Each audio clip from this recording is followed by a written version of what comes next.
But class 10th page number 305 chapter number 9 है और उसमें क्वेश्चन नंबर 90 है। तो आइए रीड करते हैं, कोशिश करते हैं साथ में इसे करने की। आ वर्टिकल टावर, वो बार बार ये बता रहा है, वो चाहता तो टावर भी बोल सकता था, बट ही सैड वो कह रहा है कि वर्टिकल टावर। वर्टिकल मतलब एक ऐसी लाइन जो ग्राउंड से 90 डिग्री का एंगल बनाती है। So this is the tower. और देखते हैं, क्योंकि कुछ नहीं पता कैसी शेप बनेगी। A vertical tower stands on a horizontal plane. Horizontal plane का मतलब आप समझ गए होंगे, मतलब एक लाइक अ ग्राउंड, एक हॉरिजॉन्टल प्लेन, प्लेन सरफेस है एक। क्यों बता रहा है? ताकि बेस मान सके बच्चे, ताकि पी मान चुके बच्चे। वर्टिकल टावर कह रहा था ताकि पी मान सके बच्चे। सो देख रहे हो, बी और पी डेवलप हो गया है इतने से वर्ड्स में। A vertical tower stands on a horizontal plane and is surmounted. Is कौन, किसके लिए इज? ये तो हेल्पिंग वर्ब है। किसके लिए? वर्टिकल टावर जो है ना, जो सब्जेक्ट यूज करा था, इज वो ना सरमाउंटेड है, मतलब उसके ऊपर कुछ रखा है। सरमाउंटेड का मतलब होता है मैथ्स में समथिंग इज ओवर इट, कोई चीज उसके ऊपर रखी है। किसके ऊपर यार? टावर के ऊपर, क्योंकि सब्जेक्ट टावर को बनाया गया था। अच्छा चलो देखते हैं बेटा, आप लोग सरफेस एरिया एंड वॉल्यूम में बहुत अच्छे से सीखने वाले हो। सरमाउंटेड का मतलब कोई चीज किसी के ऊपर रखी है या वो किसी चीज के ऊपर रखा है। Is surmounted bye a flag staff. तो इस टावर के ऊपर, क्योंकि सब्जेक्ट टावर था, इसके ऊपर कोई एक फ्लैग स्टाफ है। सर ये फ्लैग स्टाफ होता क्या है? देखो मेरे को पर्सनली ऐसा लगता है, एक्चुअली क्या इसके बारे में भी रिसर्च करी थी, तो कोई एक सिटी भी है फ्लैग स्टाफ, मुझे पर्सनली ऐसा लगता है। देखो फ्लैग तो वो जहां टॉप पे मैं फ्लैग होइस्ट कर सकूं, लहरा सकूं, एक ऐसी जगह टावर के ऊपर।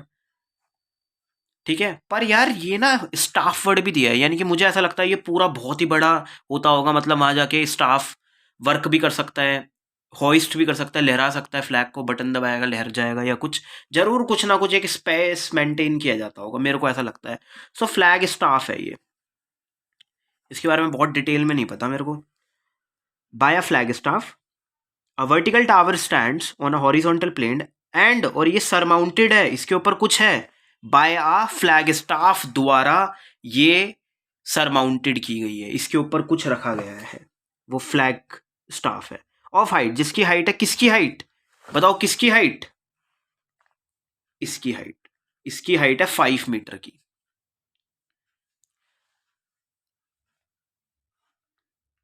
चलो आगे देख लेते हैं एक बार। From a point on the ground, किसी ग्राउंड के पॉइंट से, किसी ग्राउंड के पॉइंट से। From a point on the ground, तो मैं जानबूझ के पॉइंट यहां ले रहा हूं ताकि एक राइट एंगल ट्राइंगल बन सके। शायद जैसे ये टॉप से जुड़वाएगा इस पॉइंट को, शायद इस यहां से जुड़वाएगा इस पॉइंट को, जिसे शायद बॉटम कहेंगे। बेटा ये बॉटम किसका होगा? फ्लैग स्टाफ का बॉटम। ये फ्लैग स्टाफ का टॉप, ये टावर का टॉप, ये टावर का फुट। तो यहां से शायद लाइनें मिलवाएगा। चलो देखते हैं आगे। From a point on the ground the angles of elevation, यानी कि नीचे से स्टार्ट करूंगा मैं एंगल ऑफ एलिवेशन बनाना।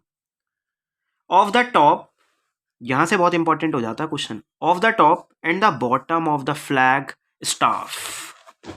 एक सेकेंड एक सेकेंड एक सेकेंड, पॉइंट से एक तो टॉप फ्लैग स्टाफ का, और फ्लैग स्टाफ का ही क्या, बॉटम। तो कुछ वो ऐसे डिजाइन करवाना चाह रहा है, शायद दो राइट एंगल ट्राइंगल बन गए जिनका बेस क्या रहने वाला है? कॉमन रहेगा बेस, पर परपेंडिकुलर चेंज हो गया है। ठीक है ना, बड़े वाले के लिए। चलो एंगल्स देखते हैं यार, बताओ एंगल किसका ज्यादा आएगा? बेटा जब आप फ्लैग का टॉप देखना चाहते हो, फ्लैग स्टाफ का टॉप, तो आपको ज्यादा हेड्स अप करने पड़ेंगे, सो रेंज ना ज्यादा आएगी। ठीक है ना, एंगल क्या होगा हमारा, बढ़ने लग जाएगा। ठीक है, कम कब होगा? जब आप बॉटम देखोगे उसका, किसका? फ्लैग स्टाफ का। From a point on the ground the angles of elevation of the top and the bottom, पहले टॉप का नाम दिया गया है, फिर बॉटम बोला गया है, कह रहा है एंगल 60 है और 30 है। कौन सा 60 लूँ और कौन सा लूँ 30 डिग्री? जिस बच्चे को रिस्पेक्टिवली का मतलब पता है, एक से पूछा था वो कह रहा सर इज्जत से। सो मैथ्स में रिस्पेक्टिवली का मतलब क्या होता है? पहले जिसके बारे में बोला गया है, जैसे टॉप के बारे में, तो पहला एंगल 60 डिग्री, फिर बॉटम बोला गया है, फिर बॉटम वाला एंगल। बेटा कॉरस्पॉन्डिंगली लेना होता है, तो टॉप के लिए 60 लूंगा, टॉप के लिए 60। जो हमारे बहुत ही बढ़िया बच्चे, उन्हें सब पता है कि ज़्यादा एंगल बनेगा टॉप के लिए ही, फिर जबकि बॉटम के लिए ये, तो पहले 60 बोल रहा है इसलिए पहले टॉप बोल रहा है, फिर 30 बोल रहा है इसलिए बाद में बॉटम, और बाद में लगा दिया रिस्पेक्टिवली। तो या तो स्टेटमेंट अच्छी करो। Find the height of the tower, tower की हाइट मांग रहा है। एक सेकेंड, टावर की हाइट मतलब छोटा वाला पी मांग रहा है। And the distance of the point from the tower, और टावर से डिस्टेंस मांग रहा है इस पॉइंट का, वो तो बात मतलब बेस मांग रहा है कहीं ना कहीं। तुम्हें सिर्फ इतना बताना है, क्या तुम्हें दो राइट एंगल ट्राइंगल दिख रहे हैं? हाँ जी सर, एक छोटा वाला राइट एंगल ट्राइंगल और एक बड़ा वाला। उसे बड़ा किस बेसिस पे कह रहा हूं? बेस तो सेम है दोनों का बेटा, हाइट के बेसिस पे यार। उसकी हाइट बड़ी हुई है 5, अगर इसकी हाइट को x मान लो आज, तो x+5 हो जाएगा बड़े वाले के लिए p, और इसका x ही रहेगा, और दोनों का b b ही रहेगा। क्या लगवाऊंगा यहाँ? p और b कहाँ पे चलता है ट्रिग्नोमेट्री के अंदर? 10 में चलता है, तो 10 30 लगवाएंगे एक बार, एक बार 10 60 लगवाएंगे। पहले सिंपल क्या करो, छोटे वाले ट्राइंगल के लिए आ जाओ, यानी कि 10 30 डिग्री। 10 30 डिग्री क्या कहता है? एक 10 क्या कहता है? p/b। p मतलब टावर की हाइट, जिसे h मान लो आप लोग, और b को b ही रहने दो। और 10 30 का मतलब 1/√3। सर यहाँ से तो वैल्यू कैसे आएंगी? बेटा आप बस एक वैल्यू निकालना सीखो, एक की, तो h√3। बेटा हमारे पास बेस आ गया है in the terms of h के टर्म्स में, नंबर के टर्म्स में नहीं, हम पे बेस आ गया, पर सिर्फ h के टर्म्स में। कोई बात नहीं, बड़े वाले ट्राइंगल से भी बेस निकाल लूंगा, और बेस तो दोनों के सेम है, दोनों को बराबर कर देंगे। यहां से तुम लोग h भी निकाल सकते थे, पर यार वो चीजें निकालो ना जो सेम है, h तो डिफर्स करेंगे, है ना? तो बेस निकाल लिया। अब एक बार यार 10 60 डिग्री लगवाओ। 10 कहता है यही है कि p/b, पर अब की बार p बढ़ जाएगा। तुम एंगल ज्यादा हेड्स अप कर रहे हो, एलिवेट कर रहे हो, सो ये हो जाएगा यार h+ x हो जाएगा अपॉन में यार b को b ही रहने दो। 10 60 होता है लेकिन √3, एंगल बढ़ता है 10 में तो वैल्यू भी बढ़ती है। देखो यहां से बढ़ गई वैल्यू, क्योंकि √3 तो छोटा होता है। यार इसे सॉल्व करवाओ, कैसे आएगा? मतलब b is equal to h+x, ऐसे ही रहेगा।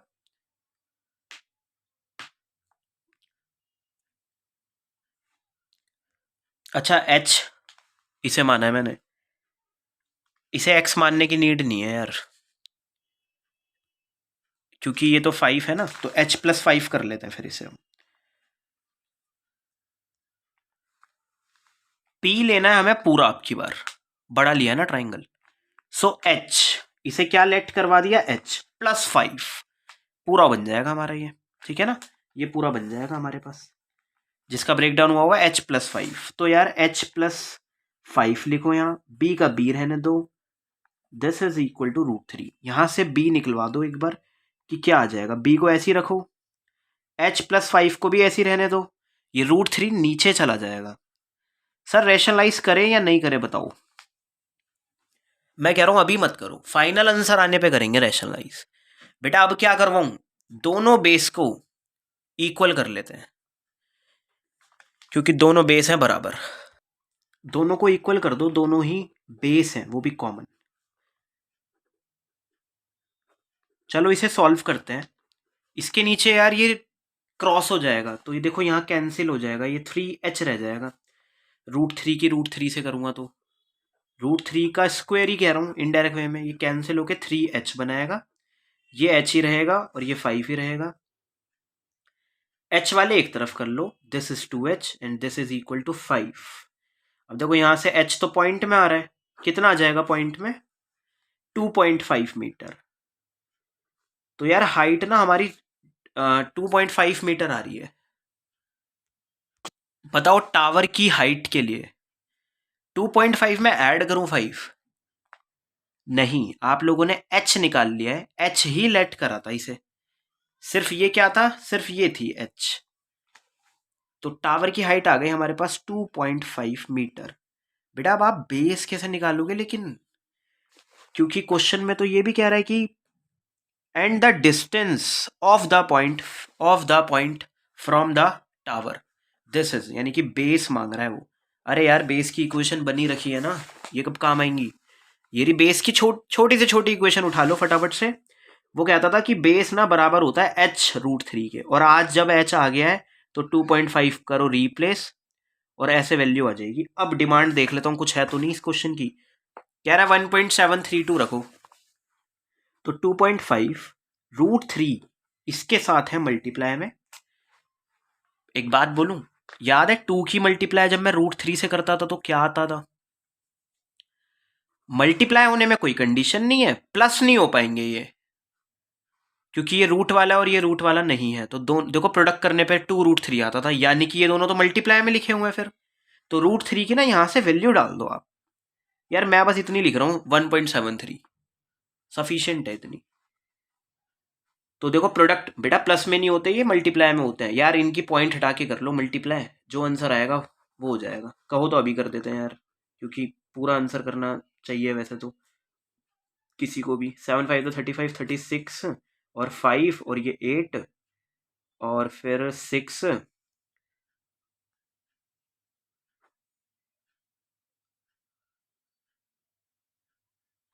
यार 4325 ऐसा कुछ अप्रॉक्स में आंसर आएगा। चलो चेक कर लेते हैं, इसका आंसर दे रहा है तो 4.33 आ रहा है यार इनका।